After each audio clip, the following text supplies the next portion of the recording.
tips for more focus.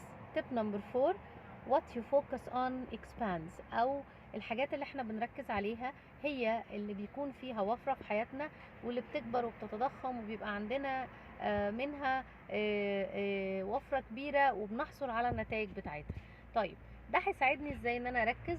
ده هيساعدني بان انا ابتدي اخطط واحط على رأس قائمة اولوياتي كل يوم او قائمة اعمالي اليومية الحاجات اللي انا عايزة احصل على النتيجة بتاعتها. فبالتالي لما اجي اعمل خطة ما ابتديش اقسم الخطة بناء على مسؤولياتي ومهامي اللي ملهاش علاقة بالنتائج اللي انا او الاهداف اللي انا عايزة احققها. اركز قوي ان اهدافي اللي انا عايزة احققها واولوياتي تبقى دايما هي في اول التودو ليست بتاعتي او قائمة اعمالي اليومية. ليه؟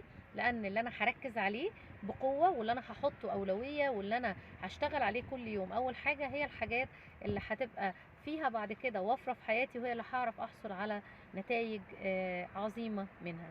فتيب نمبر 4 فور مور فوكس: اشوف ايه الحاجات اللي انا عايزة احصل فيها على نتائج، ايه اهدافي، واحطها على قائمة اعمالي اليومية، لان what you focus on expands. ونتقابل في تيب جديد.